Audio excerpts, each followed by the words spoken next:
Olá, pessoal, tudo bem? Professora Mary aqui. Hoje nós vamos para assistir, mais uma aula e vamos falar sobre o Egito Antigo, ok? Vamos lá então. O Egito é uma dádiva do Nilo. O que isso significa? Significa que graças ao Nilo nós conseguimos, a humanidade então vai herdar o Egito. Como assim herdar o Egito? Porque o povo egito, eles vão criar é, inúmeras áreas de conhecimento que vai ficar para a posteridade, que vai ficar para nós. Por isso ela é considerada uma dádiva, um presente. E tudo isso aconteceu graças à existência do Nilo. Vamos entender o que isso significa? Nós temos aqui nessa imagem o cotidiano do povo egito. Então vocês podem ver aqui, a agricultura, Aqui nós temos as embarcações, o mar, aqui a pesca, aqui o cotidiano dos egípcios e os deuses egípcios, que eram representados aí por cabeças de animais. A crescente fértil. Assim como a Mesopotâmia, o Egito também fazia parte do crescente fértil, devido ao fato de o Nilo cortar o Egito. Então, ele faz parte também dessa região aí chamada crescente fértil. A geografia. O Nilo localiza-se, ou melhor, o Egito localiza-se no nordeste da África, onde o rio Nilo representa um oásis no deserto. Aí nós vamos ter o norte, onde fica o Baixo Egito, delta do Nilo, e o sul, onde fica o Alto Egito, que é o deserto da Líbia e da Arábia. Aqui novamente nós vamos ter então um mapa que indica o Alto Egito, o Egito Antigo, o Baixo Egito e o Alto Egito, tá? Cortados pelo rio Nilo. Evolução política. O período chamado de pré-dinástico, ele acontece entre 4.000 a 3.200 a.C. Nessa época eram os nomos, que existiam, que eram formados por clãs independentes, eram famílias, eram, assim, famílias com numerosos integrantes, era uma família bastante grande, e quem comandava eram os seus anciões, as pessoas mais velhas. Tá? E a ligação deles era por parentesco, não havia uma centralização política, era uma descentralização política. E não havia a existência do Estado. O Estado ainda não existe nesse período aí dos novos. Nós vamos entender aqui de uma forma melhor como é que se desenvolveu isso. Então, nós temos lá um período pré-dinástico, que é antes da dinastia. Nesse período pré-dinástico, nós vamos ter os nomos, que foram divididos entre Reino do Norte e Reino do Sul. Esses dois reinos eles foram unificados pelo primeiro faraó, chamado Menés. Então, Menés ele surge como faraó e ele vai unir os dois reinos. Tá? E a primeira capital do Egito, então, é Tinis. O Antigo Império, ele surge entre 3.200 a 2.300 antes do nascimento de Cristo. Como eu já falei, o faraó Menés, ele vai unir o Reino do Norte e do Sul. Ele vai fazer uma centralização política e territorial, unindo os dois reinos, e cria então agora o Estado do Egito. Até então não era Estado, eram nomos. A partir de agora, com o governo de Menés, nós vamos ter o Estado do Egito. Essa centralização política que vai surgir o Estado, ela vai acontecer graças a Menés, porque ele vai unificar os dois territórios, vai surgir o Estado e o Estado, ele surge, ele está colado com o quê? Com a produção, tanto o faraó com seus ministros, eles vão ter o poder e função de plantar, cultivar, colher e distribuir, e isso vai levar à formação de um Estado absolutista e teocrático. O faraó torna-se, então, poderoso e soberano. Daqui a pouco a gente vai entender o que quer dizer Estado absolutista e teocrático. Quais são as características do Egito nesse momento? Como eu já falei, a primeira capital do Egito era Tinis, um estado teocrático. Construção das pirâmides, foram construídas várias pirâmides, mas entre elas, as mais famosas é Quéops, Kefren e Miquerinos. Houve um confronto entre o faraó e os nomarcas, e os nomarcas, levaram o Estado a entrar, e devido a esse confronto entre os dois, levaram o Estado a entrar numa crise.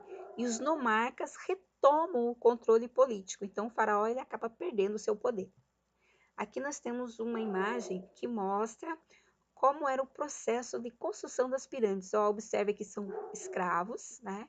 Como eles puxam, né, no deserto, né, esses gigantes blocos de pedras, né, através das cordas, para construir as pirâmides. E aqui nós temos, né, toda uma engenharia, né, de como foi feita as pirâmides, lembrando que não havia argamassa na época, era uma pedra sobreposta sobre a outra, e nós temos ainda hoje, né, então esses monumentos gigantescos, né, que nós chamamos de pirâmides, né, é um mistério ainda para a engenharia como eles conseguiram fazer isso.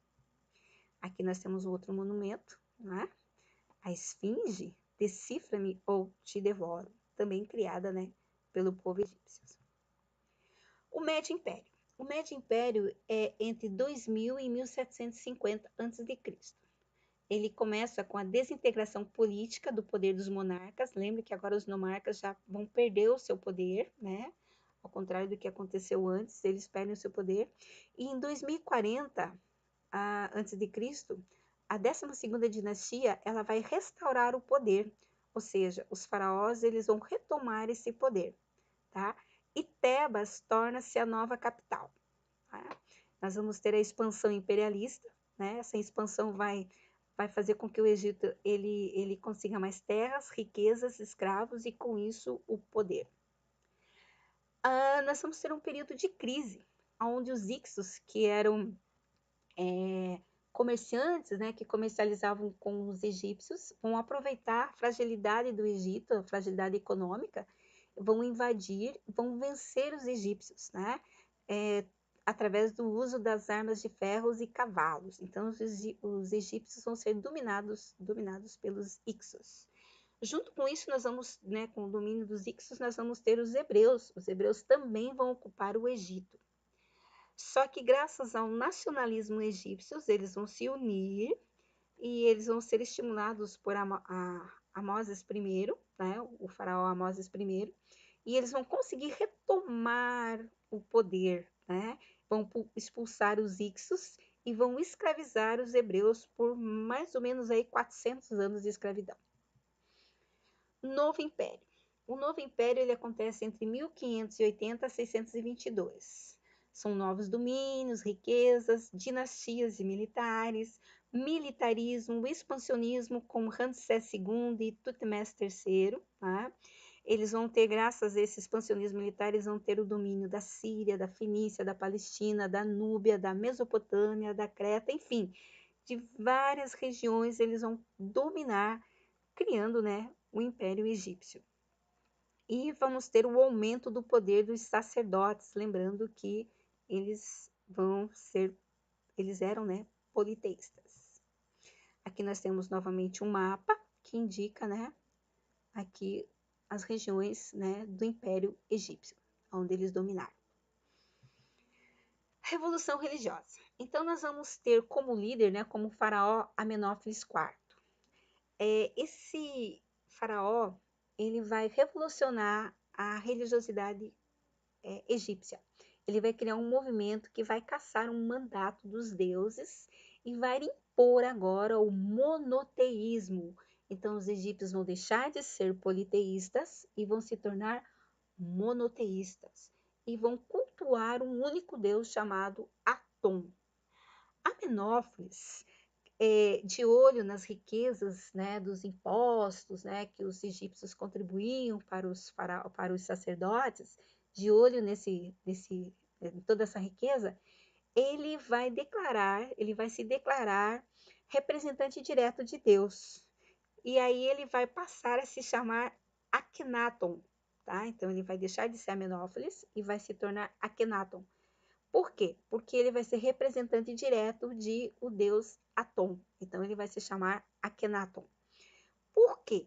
Para acabar com os poderes, né, e com as riquezas que estavam acumuladas na mão dos sacerdotes. Então nós temos aqui os templos, né, luxuosos, né, os templos egípcios. Observem aqui, ó. a magnitude dessas imagens.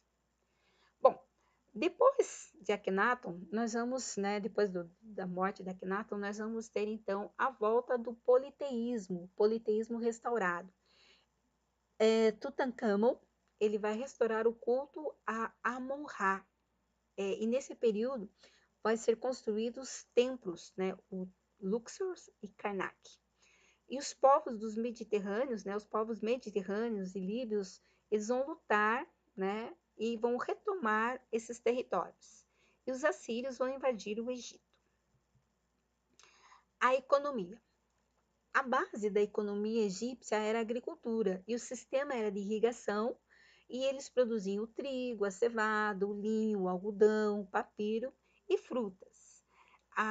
Eles também tinham a pecuária, né, o pastoril dos bois, porcos, cabras, o comércio, o artesanato, né, trocas, né, eles trocavam, por exemplo, cereais e manufaturas por escravos e metais preciosos, é o que a gente chama de escambo. A sociedade era uma sociedade hierarquizada, de classe, o faraó e a elite eram privilegiados, as classes inferiores eram exploradas, né? Então, as bases da sociedade eram a servidão e a escravidão. Os camponeses pagavam tributos em forma de trabalho compulsório nas atividades econômicas e também na construção de grandes empreendimentos do Estado.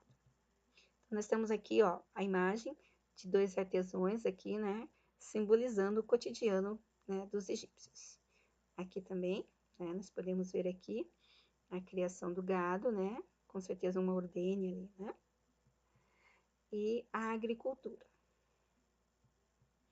Estrutura social. Como eu já falei para vocês, o faraó, ele ocupava o topo da pirâmide, em seguida vinha a nobreza, sacerdotes, ministros, comerciantes, escribas, artesãos, camponeses e, por último, os escravos. A família era monogâmica, porém o homem poderia ter amantes. A estrutura matrilinear e a mulher participava da linha sucessória do trono. Por exemplo, na ausência do homem, né, do chefe, a mulher ela poderia assumir então o poder. Era comum o casamento entre membros de uma mesma família, né, na mesma linhagem. E o faraó, ele poderia sim casar com a sua irmã, um parente mais próximo, para manter o sangue divino, né? O que eles diziam, eles não queriam impurezas na família, né? No sangue, né? Para assumir o trono. Por isso era comum eles casarem com a própria irmã. Aqui nós temos imagens, né? Por exemplo, Nefertiti foi a esposa de Akhenaton, a Cleópatra, né? Filha do Ptolomeu 12º, né? E aqui nós temos Hatshepsut, foi a primeira mulher faraó, né, que se tornou faraó na história. O pai dela faleceu, ela casou com o irmão, Tutmés II, né, com apenas 17 anos. Após 4 anos, né, de casados, ele falece, ele morre. E ele deixa um filho, mas ele era menor de idade e não tinha como ele assumir o trono, então quem assume é a sua esposa, né? A sua esposa e irmã, a primeira mulher faraó da história egípcia. Política, Estado absolutista e teocrático. Isso quer dizer o quê? Que o governo era centralizado na mão do faraó, era o faraó que tomava todas as decisões em todas as áreas, né? E teocrático por quê? Porque ele era representante direto de Deus. Segundo, né, a religião egípcia, né, quando o faraó assumia o trono, quando ele sentava no seu trono, colocava a sua coroa, ele já não era um simples mortal. Ele era o próprio Deus, né? O faraó era considerado um semideus, senhor das terras, das riquezas e das almas do Egito. A religião era onipresente em todos os campos da vida do Egito. Por isso, uma teocracia, a representação direta do Deus. As características da religião. Politeísta, a base ideológica era deuses, né, o poder de deuses, antropomórficos, ou seja, era uma mistura de Deus e ser humano. O faraó, quando subia ao trono, não era um simples mortal, mas o representante direto de Deus. Zoomórfico, representado por animais, né, por cabeças de animais, e a mistura do antropozoomórfico seria Deus, né, representado por um ser humano, com cabeças de animais. e acreditavam na ressurreição, na vida após a morte. Nós vamos destacar aqui alguns deuses importantes. Por exemplo, Ísis era a deusa da vegetação, da magia, do mistério. Osíris era o juiz, também deus da fertilidade e da ressurreição. Hathor, representado pela cabeça da vaca, era o amor, deus do amor e da felicidade.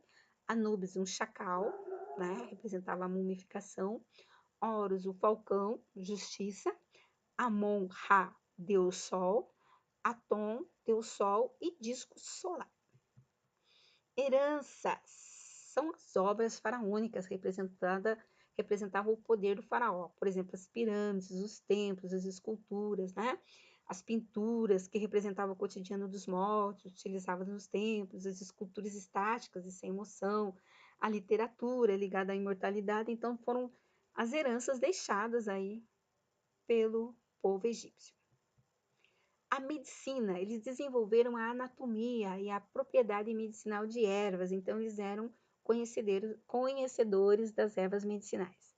Matemática, utilizavam-se de cálculos, né? Não é à toa que eles construíram as pirâmides, utilizavam o sistema decimal, criavam as bases da geometria, de cálculos, usando calendários lunares, né? Os egípcios eles acompanhavam os ciclos das cheias e a vazante do rio. Por isso que eles tinham, assim, era comum eles terem uma plantação e uma colheita abundante, né? Porque eles eram conhecedores, né, do calendário lunar. A escrita deles era hieroglíficas, formadas por sinais, ideogramas, que representavam ideias, conceitos e objetos. Aqui nós temos um modelo, né? São vários sinais que representam uma ideia. Embalsamento. Era comum embalsamento. Era comum, por exemplo, eles acreditarem na vida após a morte, por isso eles levavam tão a sério essa questão do processo de mumificação. Então havia o processo dos ricos e dos pobres. Vamos ver aqui como é que era dos ricos. Os ricos a gente vai falar agora assim de uma forma especial dos faraós.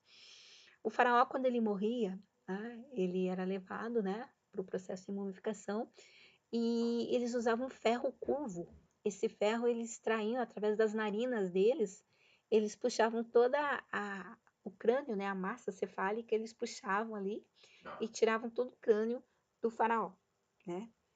E como uma pedra cortante, eles faziam uma incisão no frango, né, próximo ali à costela, retiravam os intestinos, limpavam e purificavam com vinhos e aromatas, né, ervas aromáticas, enchiam o ventre com ervas, mirra, canela e salgavam o corpo dele por 70 dias, né? É como se fosse um sal grosso aí para quem gosta de carne de sol, pode imaginar do que eu estou falando. Então, por 70 dias ficava lá o corpo do faraó. Né? Aqui nós temos a imagem, né? Do deus ali fazendo todo o processo, né? De mumificação do faraó, representado ali por um chacal. Eles lavam o corpo, enrolam com linho fino, né? As múmias que a gente conhece, né? Eles colocam num estojo de madeira e decoram, né? Numa madeira decorada toda bonitinha, lá onde vai ficar o corpo do faraó. Já os pobres, eles não tinham assim toda essa pompa. O que que acontecia? Eles desinfetavam os intestinos, colocavam sal, né? Por 70 dias e entregavam o corpo para a família. Tá? Então não havia todo um processo como acontecia lá com o faraó e a família do faraó. E sem contar que o corpo do faraó, assim como toda a sua riqueza, eram depositados nas pirâmides. Então as pirâmides serviam, né, como túmulo dos faraós. A primeira coisa que um faraó fazia quando assumia o governo era mandar construir a sua pirâmide, né?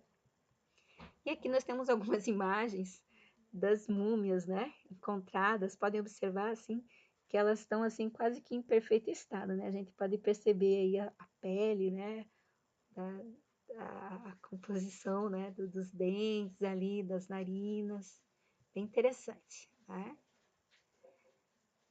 Essa é a múmia do faraó, né? Hatshepsut, aquela é Hatshepsut, que é a primeira faraó mulher, né, na história. Muito bem, pessoal, então foi isso, né? Espero que vocês tenham gostado, tenham entendido, né? E eu vou me colocar aqui à disposição de vocês no chat, eu vou estar lá esperando vocês com suas dúvidas. No Google Classroom vocês vão ter as atividades que vocês precisam desenvolver e eu conto com vocês lá, tá bom? Qualquer dúvida, vocês podem me procurar também no grupo, no meu privado, eu vou estar lá para ajudá-los, ok? Até a próxima!